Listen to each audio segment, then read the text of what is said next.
The greatest miscalculation your haters ever made was assuming their opinion had the power to define you.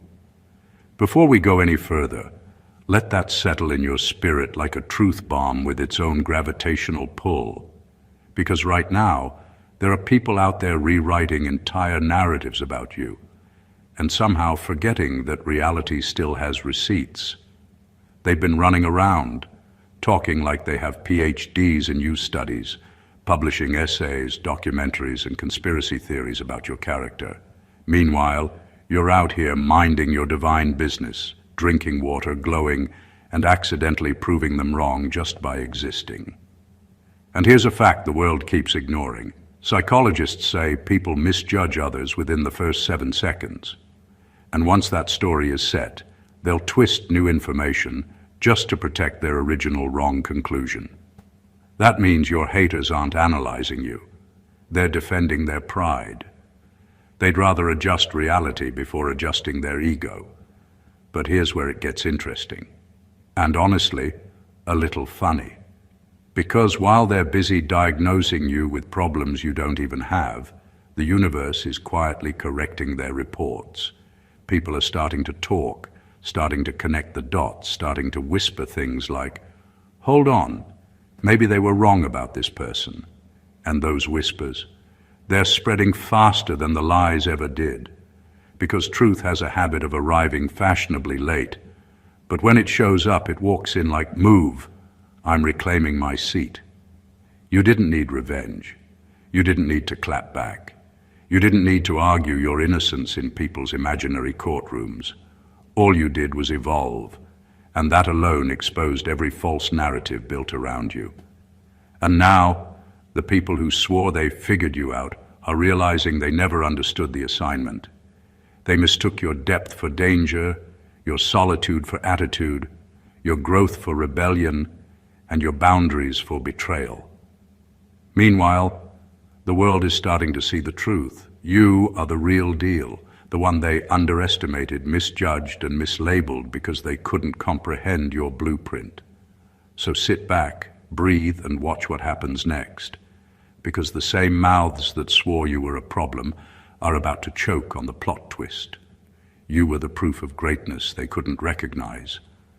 And now everybody else is starting to see it loud and clear. Number one, they misread you because they've never encountered someone who isn't performing for approval. People who live their whole lives auditioning for acceptance don't know what to do with someone who simply exists without needing applause. And that's exactly why your haters get you wrong every single time.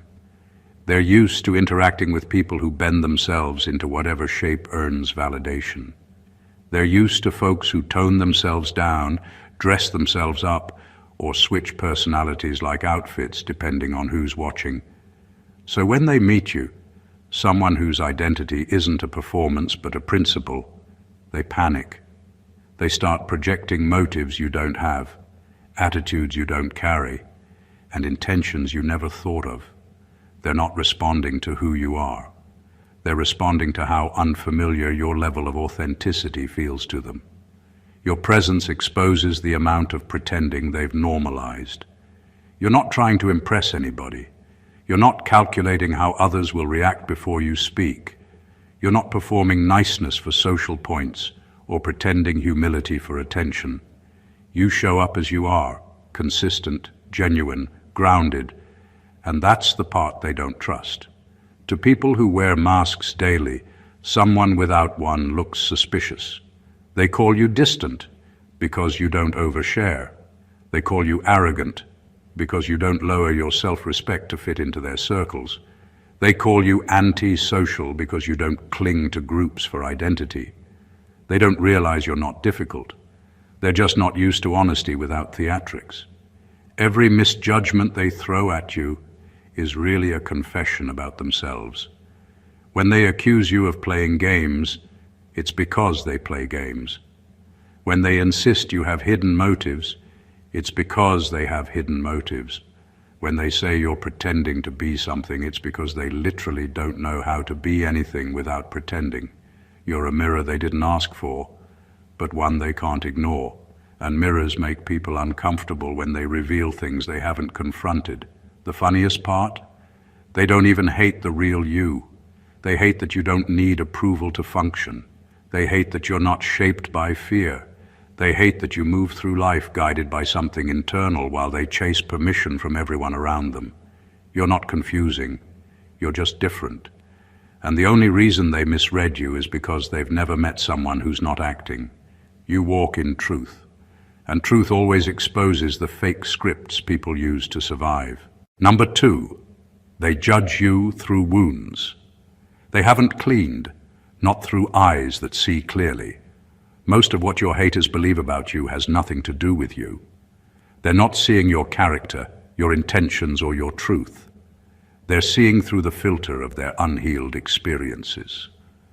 When someone has been betrayed, they interpret loyalty as a trick. When someone has lived around fake people, they assume authenticity is a mask. When someone has been constantly overlooked, they take your confidence as an attack. They're interacting with you, but reacting to someone from their past. They're arguing with ghosts while pretending it's you causing the haunting. The wild part is that people rarely realize they're doing this. They genuinely think they're reading your energy or spotting red flags, when in reality, their trauma is holding the pen and writing the whole story. The reactions they throw at you, the suspicion, the jealousy, the hostility, are really emotional flashbacks triggered by how your presence makes them feel. You might remind them of a sibling they competed with, a partner who outgrew them, a rival who made them feel small, or a parent who didn't value them. And without ever stopping to think, they label you based on pain they never addressed. It's not fair, but it's the truth. People treat you through the lens of their injuries. That's why someone can dislike you without ever having a genuine moment of conflict with you. Their spirit is bruised, so your confidence feels like pressure. Their self-worth is unstable, so your boundaries feel like rejection. Their identity is incomplete, so your growth feels like a threat. You didn't trigger them intentionally. You simply existed in a way their wounds weren't prepared for. What makes it even more revealing is how fast their narrative about you starts falling apart when they're forced to interact with the real you. Your consistency disrupts their assumptions. Your kindness contradicts their storyline. Your integrity exposes the cracks in the version of you they created. And that's when the truth hits them hardest. They weren't fighting you at all. They were fighting the pain they've been avoiding for years, and you just happened to be the closest target that made their wounds react. Number 3, they hate how easily you do what they need an audience to attempt. Your haters can't stand the fact that you move through life with a quiet confidence that doesn't need a spotlight or a cheerleading squad. They're confused by how naturally things seem to unfold for you, because they're used to performing their way into opportunities, attention, and validation. You take a step and people notice. They take 10 steps and need to announce all 10, just to feel seen. It's not that your life is effortless. It's that your effort comes from authenticity, not theatrics. People who rely heavily on being praised see your calm progress as a threat. They don't understand how you manage to grow, elevate, or make things happen without yelling your achievements from the rooftops. They need claps to start. You need clarity. They need hype to try. You need purpose. And because their self-worth is tied to being noticed, your ability to shine without begging for validation makes them feel overshadowed. Even when you're not competing with them at all, this is where the resentment creeps in. Deep down, they're frustrated that the world responds to you without you forcing it. They see how you carry your energy, how you show up consistently, how you stay true to your path, and it exposes the amount of pretending in their own journey. They need an audience before they act brave. You act brave before an audience even appears. Your existence reveals the difference between self-generated power and performance-based confidence. What irritates them most is that your results aren't built on showmanship. You're not out here recording every move or trying to prove anything. You're simply living in alignment, and that alone makes an impact they can't replicate. They call you lucky, but it's not luck. It's internal stability. It's your ability to work without seeking applause. And that infuriates people who have mastered the art of looking successful, but haven't mastered the discipline of actually becoming it. Your progress isn't loud, but it's undeniable. And that's exactly why your haters react the way they do. You remind them that authenticity produces a shine that no performance can fake. Number 4, they mistake your discernment for disconnection. Because you don't enter rooms blind. People who navigate life on autopilot can't understand someone who walks into every space fully aware and fully awake. You're not scanning for approval. You're scanning for alignment. You're reading the room, picking up patterns, noticing the shifts in tone, and sensing the motives behind the smiles long before anyone says a word. This isn't paranoia, it's intelligence. It's a skill earned from living through situations where your spirit paid the price for ignoring red flags. So now you enter spaces with your eyes open, not your guard up. And that alone makes people uncomfortable. Those who rely on manipulation or social dominance expect everyone to walk in blind so they can set the tone, control the narrative, or influence the energy. But with you, that doesn't work. You don't get swept up in their charisma or distracted by superficial charm. You see the real dynamics beneath the surface, even the ones people try to hide. And because you don't respond like the average person, they interpret your stillness as standoffishness. They assume you think you're better when all you're doing is paying attention. Your quiet assessment threatens those who need groupthink to feel powerful. They want you to jump in quickly, trust easily, and participate before you understand what's happening. But chosen ones don't operate like that. You don't chase circles, titles, or social currency. You choose where you belong based on energy, not popularity. You're not antisocial. You're anti-forced connections. And that distinction alone exposes people who survive on the approval of the crowd. The moment you pause before engaging, toxic individuals feel exposed. Because your discernment sees the things they try to hide, the jealousy behind the compliments, the insecurity behind the jokes, the competition behind the friendliness. You don't call it out, but you don't fall for it either. That unnerves them. So they label you distant, cold, or hard to approach, not realizing your discernment is the only reason you're still sane. You're not disconnected. You're selective. And the only people bothered by your selectiveness are the ones who were never meant to have access in the first place. Number 5, they don't understand that your distance is surgery, not punishment. When you step back from people, they swear it's an attack. They assume you're trying to prove a point, act superior, or play emotional chess. But the truth is so much simpler and so much deeper. Your distance is correction, not cruelty. It's you removing what's unhealthy so your spirit doesn't rot from the inside out. It's the spiritual version of cleaning a wound. Not glamorous, not loud, not dramatic, just necessary. People who thrive on chaos can't imagine anyone stepping away for a healthy reason. They think everything is personal because their whole world runs on reaction. If they withdraw from someone, it's because they're plotting something or trying to get attention. But when you withdraw, it's because your peace is bleeding, your boundaries are bruised, and your intuition has already whispered, this connection is costing too much. You don't step back to hurt anyone, you step back to stop hurting yourself. Your haters call it attitude because they can't recognize self-protection.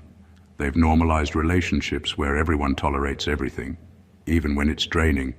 So when you choose yourself, it shocks them. It feels like punishment because they've never been held accountable by someone who refuses to engage in dysfunction. They're used to people staying even when the environment is toxic. You stepping away disrupts the pattern, so they label it ego. But the people who respect peace The ones who understand emotional hygiene see exactly what you're doing. They know that distance can save a soul, a purpose, a future. They recognize the courage it takes to detach when staying would be easier, quieter, or socially acceptable. Your absence isn't an insult. It's an incision. You're cutting away what's draining you so you can heal, grow, and breathe again. Your distance is not a weapon, it's a remedy. It's not a threat, it's a reset. It's not punishment, it's preservation. And the only people who misinterpret it are the ones who benefited from your closeness while disrespecting your boundaries. They wanted access without accountability, and when they lost access, they blamed your character instead of their behavior.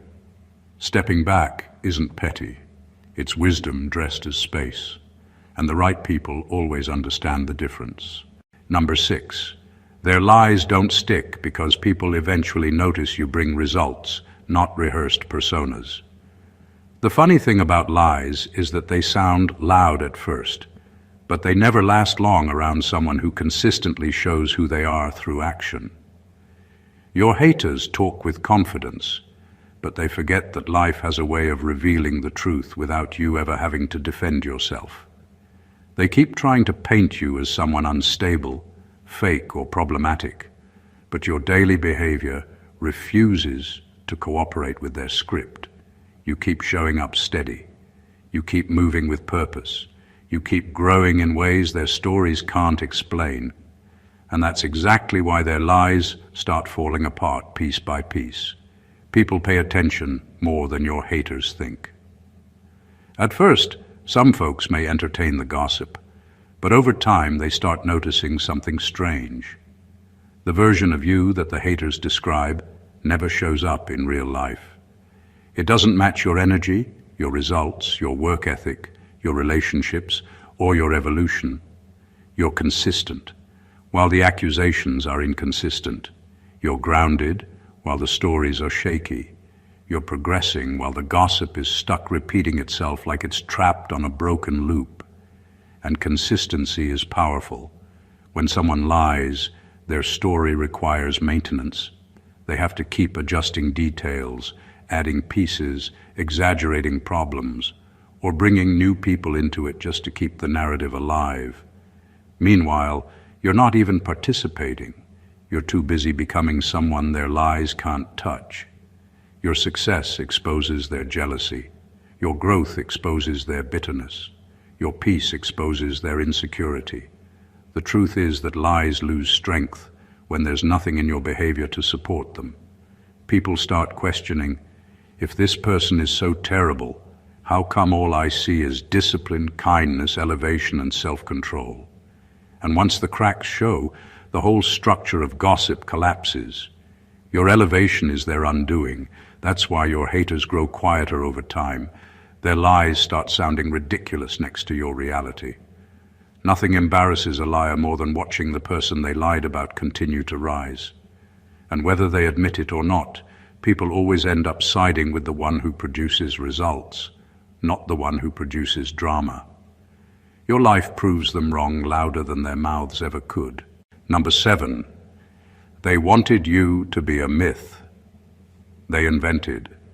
They hate that you keep proving you're a fact. Your haters didn't just dislike you. They constructed a whole imaginary character and tried to pass it off as you. They needed you to fit the storyline they created, because that storyline helped them feel bigger, smarter, and more in control than they actually were. They needed you to be the unstable one so they could feel steady. They needed you to be the dramatic one so they could seem mature. They needed you to be the fake one so they could pretend they were the honest ones. And when you didn't fit the script, they panicked, because the truth was never the issue. Maintaining their narrative was. They created a myth, and they expected you to walk around wearing it like a costume. But every time you showed up calm, grounded, consistent, and in your right mind, it made their story lose oxygen. Every time you healed, elevated, or made a wise choice, another piece of their fiction burned away. They weren't prepared for the version of you that kept growing, the version that refused to play the villain in their personal drama. They weren't prepared for your integrity. They weren't prepared for your clarity. They weren't prepared for the fact that you don't crumble on command. Your realness exposes their insecurity. It's embarrassing for someone when the person they swore was messy turns out to be the most disciplined one in the room. It's embarrassing when the person they swore was fake ends up being the only one who's genuine, direct, and transparent. It's embarrassing when the person they tried to drag looks healthier, wiser, and more aligned than ever. What they hate isn't your personality, it's your accuracy. You keep proving they were wrong, not by trying, but simply by existing. People who lie about you depend on you staying at the level where their lie was believable. They counted on you staying broken, reactive, or lost. They never planned for your evolution. They never expected your healing to be this loud or your transformation to be this undeniable. Your growth is the evidence that exposes their myth-making, and that's why they're frustrated. Every step forward you take is another reminder that you were never the character they invented. You were the truth they couldn't handle. You weren't the myth. You were the fact all along. Number 8, you threaten them. Because you don't play the status games, they worship. People who measure their value through titles, alliances, and social positioning can't understand someone who simply exists without needing any of that.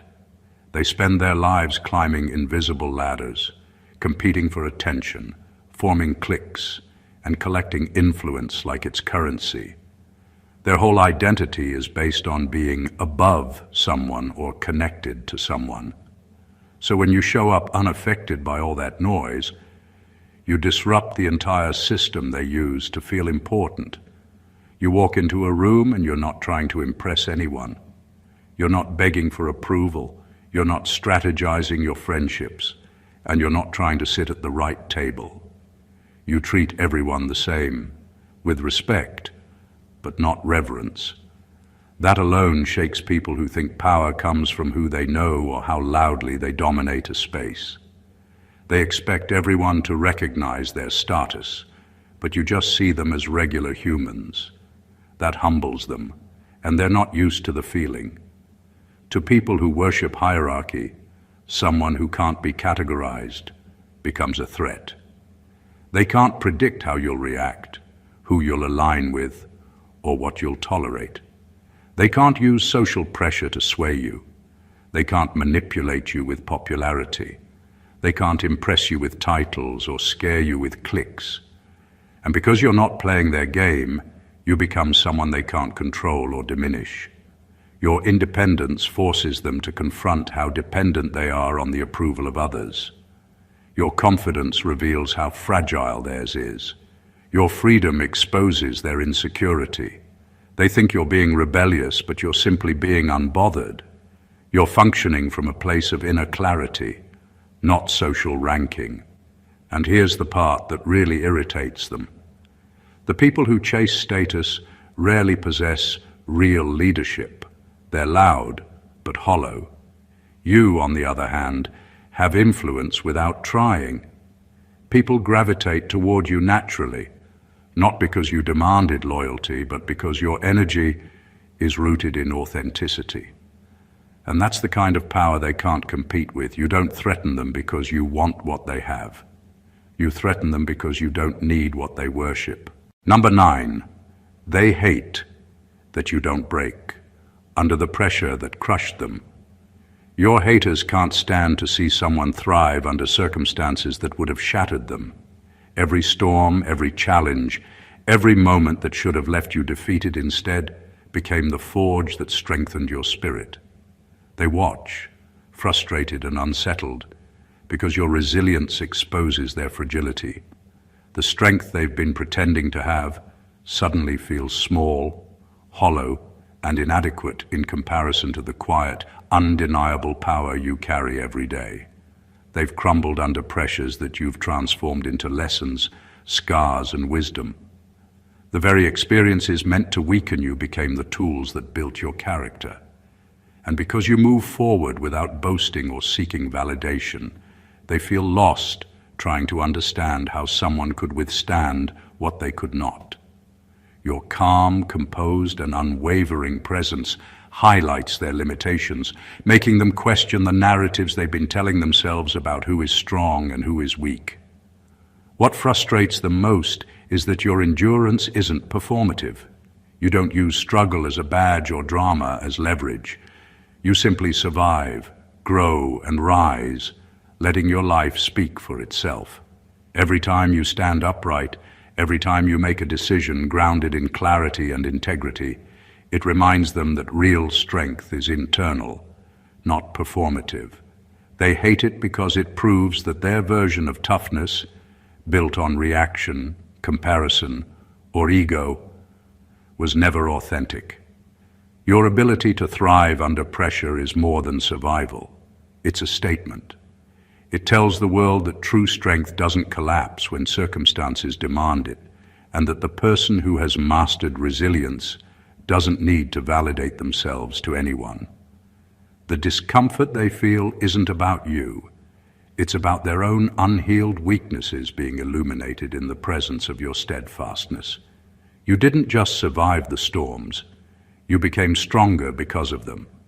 And every day you rise is a reminder that your power is undeniable, unshakable, and impossible for them to replicate or diminish. Number 10, your existence makes their manipulation templates obsolete. You don't just resist manipulation, you expose it by simply being who you are. People who rely on psychological shortcuts expect everyone to respond in predictable ways. Guilt, pressure, flattery, triangulation, passive aggression, silence treatments. These are the templates they use to control outcomes, maintain dominance, and secure emotional leverage. But here's the uncomfortable truth they can't admit. None of their scripts work on you. You don't respond to guilt because you don't negotiate your worth. You don't fall for peer pressure because your identity isn't outsourced. You don't get hooked by subtle shade because pettiness doesn't penetrate depth. You don't react to bait because you have mastered the art of emotional stillness. You are the worst-case scenario for manipulators, a person who sees through everything and reacts to nothing. To them, it feels like trying to control the wind. No matter how many strategies they attempt, you won't move the way they want. They interpret your clarity as defiance, your calm as disrespect, your detachment as arrogance. But the truth is simpler and far more devastating. You are immune because you operate from a consciousness they have never developed. It's not rebellion, it's evolution. It's not resistance, it's discernment. It's not attitude, it's awareness. Manipulators depend on emotional fog. You live in emotional accuracy. They depend on confusion. You walk in inner certainty. They depend on reactions. You respond with silence and understanding. And nothing terrifies a manipulator more than someone who can't be steered, provoked, or corrupted. Your presence destroys their strategies. Your insight invalidates their power. Your composure disarms their control. And that's why they resent you. You reveal that their power was never real, only borrowed from the unhealed. Number 11, they misjudge you because you don't announce every battle. You fight. People misunderstand you because you don't treat struggle like a performance. You don't gather an audience each time life hits hard, and you don't parade your wounds just to prove you've been through something. You've learned that some battles can only be fought in silence because the moment you let the wrong people know what you're facing, they either use it against you or celebrate it quietly. So instead of handing them a front row seat to your pain, you take the blow, breathe through it, and rise without fanfare. And this is where the misjudgment begins. The world is loud. Most people announce their discomfort before they even understand it themselves. They want sympathy, validation, or attention. But chosen ones operate differently. Your strength was shaped in a space where nobody clapped for you, nobody checked on you, and nobody realized how close you were to breaking. You learned to stabilize yourself without witnesses.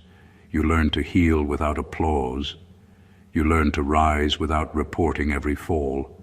Because you don't wear your scars like badges, people assume you've never been wounded. Because you don't crumble publicly, they assume you've never been tested. Because you keep moving, they assume the road beneath you has always been smooth. They don't see the nights you carried fear quietly. They don't see the internal storms you walked through while smiling on the outside. They don't see the ways you've rebuilt yourself after moments that would have destroyed others. Your private resilience confuses people who only understand strength when it's visible. They can't comprehend the discipline it takes to hurt deeply yet speak softly, to fall hard yet stand quickly, to suffer silently yet deliver consistently. They think comfort made you calm when in reality battles shaped you into someone who doesn't need to broadcast pain to validate experience. Your silence is not evidence of an easy life. It's proof of maturity. It's proof of mastery. It's proof that you've learned to navigate darkness without needing the world to shine a light on you. And that unsettles people, because strength that doesn't show off is strength they can't measure or classify. They can only feel it, and that alone tells them you've survived more than you've ever said. Number 12. They're shocked that people gravitate toward you without you begging for loyalty. Your haters can't process the fact that people choose you naturally, without pressure, manipulation, or theatrics. They've spent their whole lives learning how to keep people close through tactics, favors, guilt, gossip, alliance building, emotional bargaining. They think loyalty is something you must constantly negotiate for, something you secure by performing, pleasing, or proving. So when they watch others gravitate toward you with ease, it rattles them in a way they don't know how to verbalize. You don't chase, you don't pull, and you don't cling. You show up as yourself, and that alone draws people in. It's the calm in your presence, the honesty in your tone, the steadiness in your character. People sense safety around you, not because you're trying to impress them, but because you're not trying at all. You're not selling an image, you're not curating a persona, and you're not performing for approval. Authenticity carries a frequency that can't be faked, and people feel it before they understand it. Your haters can't replicate that frequency, so they invent explanations. They tell themselves you must be manipulating people or pretending or doing something behind the scenes. They can't accept that your influence doesn't come from strategy. It comes from substance. They deal in transactions, but you deal in presence. They deal in attention, but you deal in energy. They deal in clicks, but you deal in alignment. What confuses them even more is that your relationships don't fall apart the moment tension arises.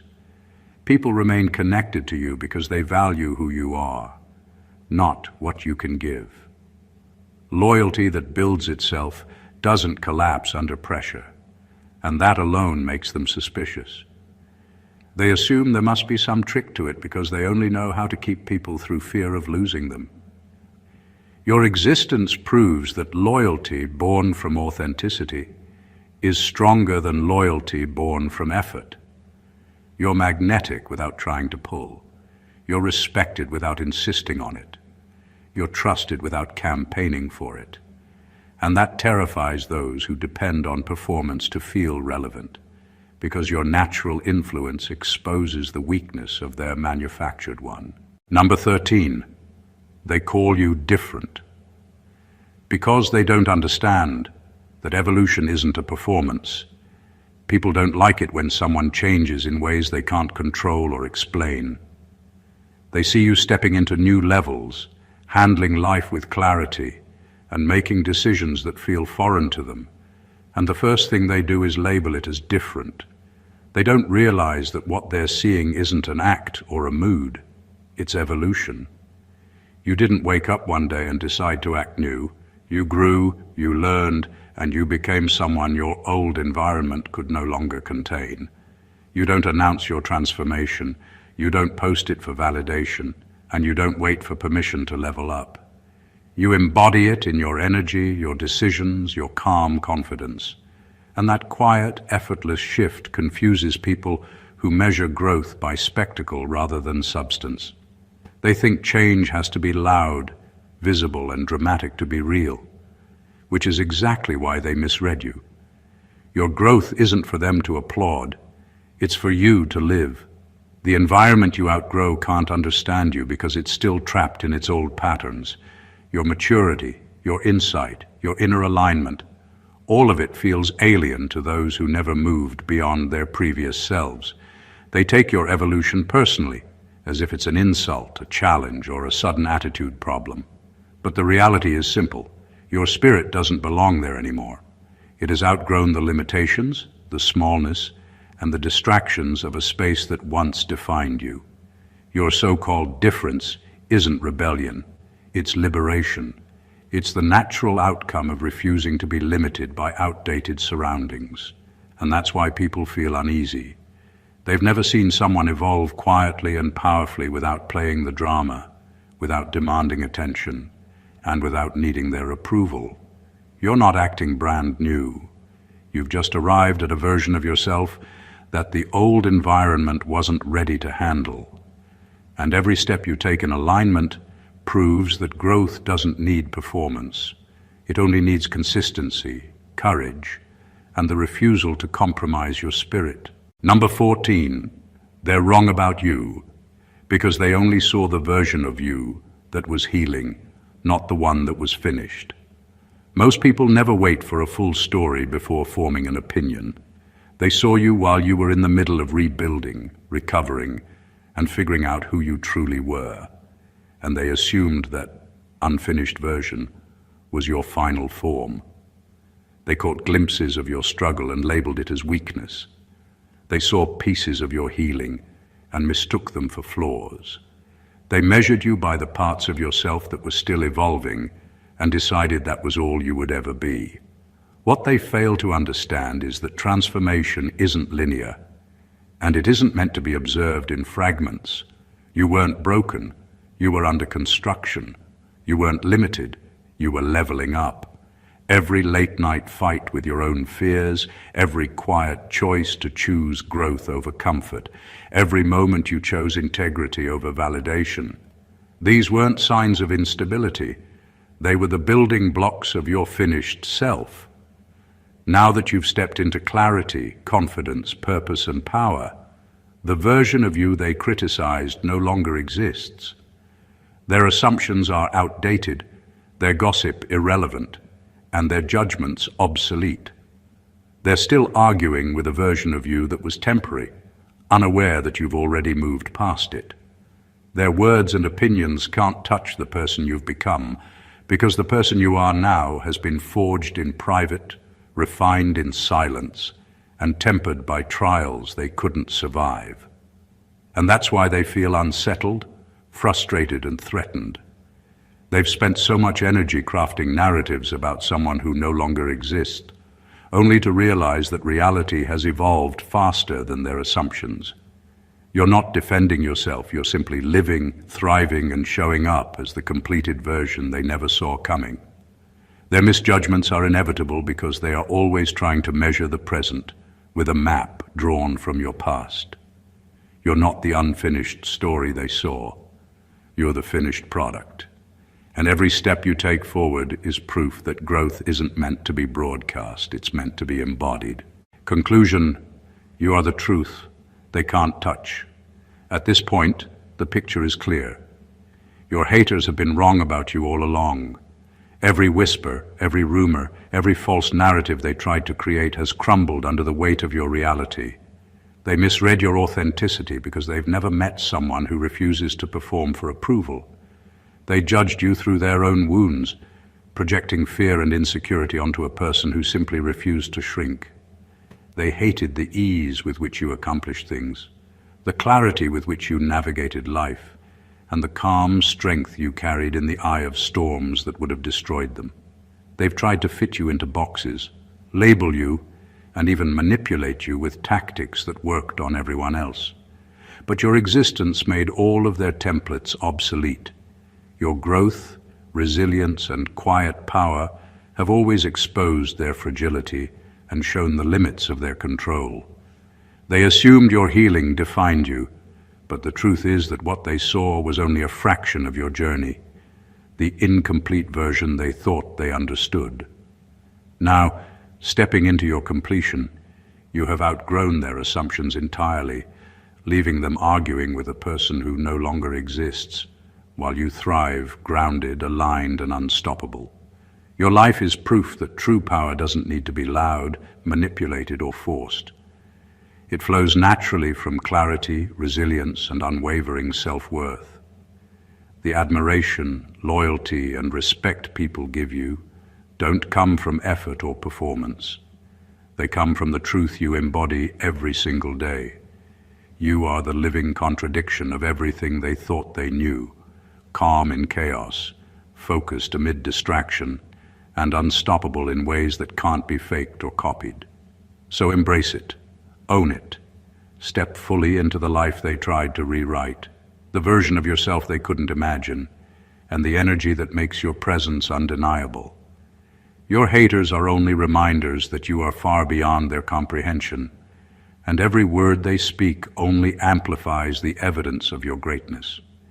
If this message spoke to you, don't let it stop here. Subscribe to the channel to stay connected to the truth that empowers you. Like this video if it reminded you of your own strength. Comment below to share your story. Your experience matters and inspires others who need to hear it. And share this with someone who needs a reminder that being the real deal isn't about proving anything. It's about simply being. Your journey, your power, and your presence are undeniable.